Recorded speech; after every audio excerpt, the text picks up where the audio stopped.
Assalamualaikum warahmatullahi wabarakatuh. Shalom, Om Swastiastu, Namo Buddhaya, salam kebajikan bagi kita semua. Perkenalkan, nama saya Elmira Aulia Zaman dengan NIM 244140211111016, Program Studi Desain Grafis Universitas Brawijaya. Saya akan mempresentasikan hasil dari karya ilmiah yang telah saya tulis dengan judul Pengaruh Pemilihan Racana terhadap Hasil Karya Nirmana. Ada subbab dalam pendahuluan. Yang pertama itu latar belakang. Racana memainkan peran penting dalam menciptakan nirmana yang estetis dan juga komunikatif. Dengan memahami bagaimana racana berfungsi, seorang desainer dapat memilih pengaturan elemen yang baik. Selanjutnya ada rumusan masalah, yakni bagaimana racana itu mempengaruhi estetika sebuah karya, apa saja jenis-jenis racana yang sering digunakan dalam desain grafis, apakah terdapat perbedaan mencolok dalam hasil karya yang menggunakan racana tertib dibandingkan dengan racana tak tertib. Kemudian, mengapa pemahaman mendalam mengenai racana penting bagi desainer grafis. Dan yang terakhir, bagaimana penerapan racana yang tepat dalam meningkatkan pengalaman pengguna. Selanjutnya, memasuki tujuan penelitian.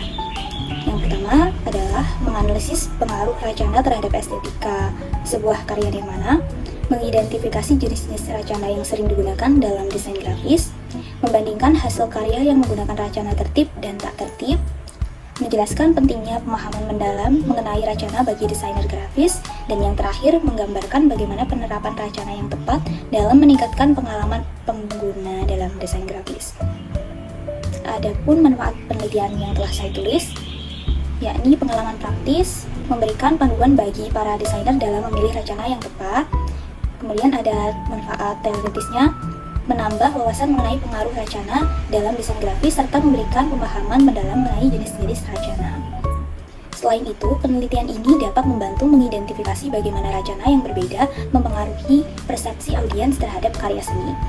Dengan demikian, penelitian ini akan membahas peran dan pengaruh racana dalam desain grafis serta membuka ruang diskusi mengenai pentingnya pemahaman yang lebih mendalam tentang konsep-konsep dasar desain seperti racana dalam menciptakan karya nirmana yang tidak hanya estetis tetapi juga komunikatif.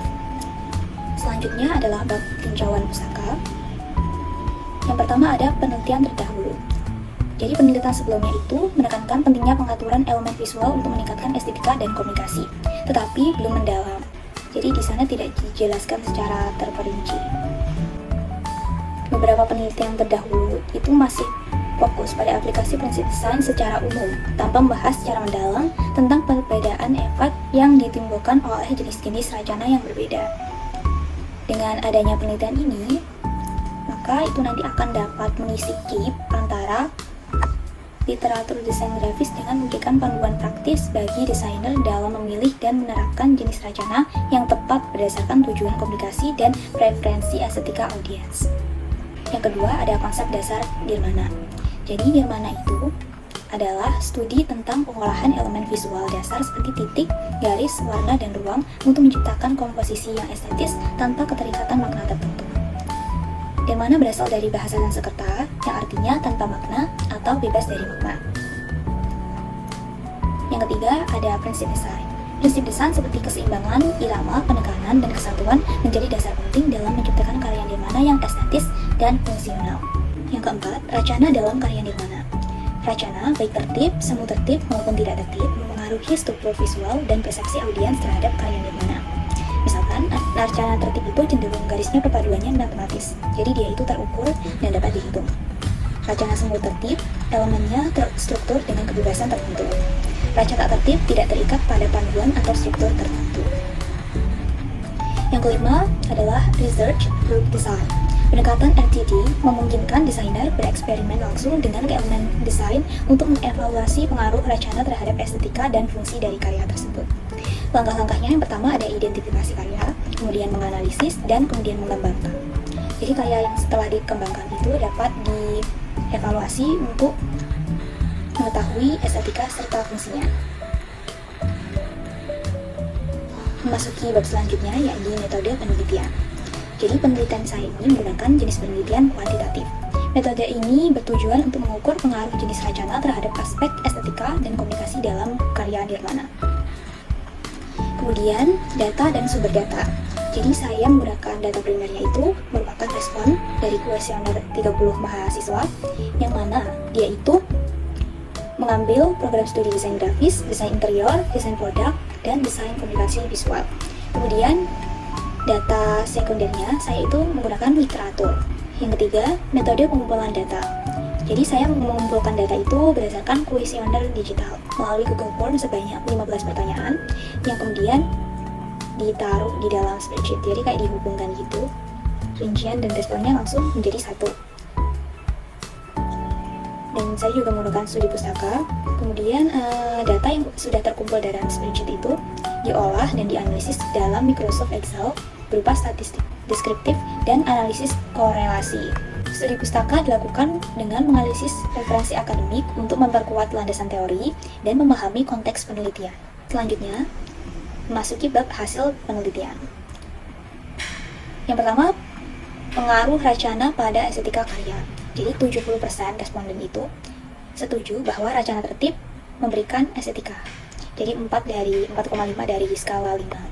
Kemudian yang memilih Racana tak tertib itu hanya 3,8 dari skala 5. Hasil ini menunjukkan bahwa struktur visual yang terorganisasi pada Racana tertib memberikan dampak positif terhadap persepsi estetika audiens. Sebaliknya, Racana tak tertib seringkali dihargai karena keunikannya, meskipun tidak semua audiens dapat menerima pendekatan ini. Yang kedua, saya memperoleh hasil dari jenis-jenis Racana yang sering digunakan. 50% sering menggunakan Racana tertib, sebanyak 35% Racana semur tertib, dan 15% Racana tak tertib. Racana tertib memberikan hasil yang rapi, mudah dipahami, dan menarik perhatian. Racana semua tertib digunakan untuk desain yang membutuhkan fleksibilitas tetapi tetap mempertahankan struktur dasar. Lalu, Racana tak tertib sifatnya yang tidak sistematis meskipun dapat memberikan daya tarik unik untuk proyek-proyek tertentu yang bersifat eksperimental. Selanjutnya ada perbedaan hasil karya Racana tertib dan tidak tertib. Dari segi estetika, 70% responden setuju bahwa Racana tertib itu hasilnya lebih estetik. Dan kemudian Racana tak tertib hanya 3,8 dari skala 5. Hasil ini menunjukkan bahwa struktur yang terorganisasi pada Racana tertib memberikan dampak positif terhadap persepsi estetika audiens. Sebaliknya, Racana tak tertib seringkali dihargai karena keunikannya, meskipun tidak semua audiens dapat menerima pendekatan ini ya.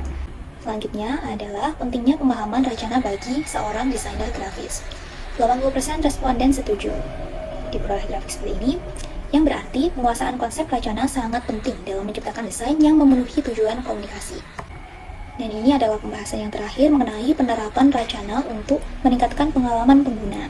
Metode Result Through Design atau RTD kalau disingkat, membantu mereka mengeksplorasi penerapan Racana dalam berbagai konteks desain. Memasuki bab yang terakhir, yakni penutup, ada yang pertama kesimpulan. Jadi Racana itu berperan penting dalam menciptakan karya nirmana yang estetis dan fungsional.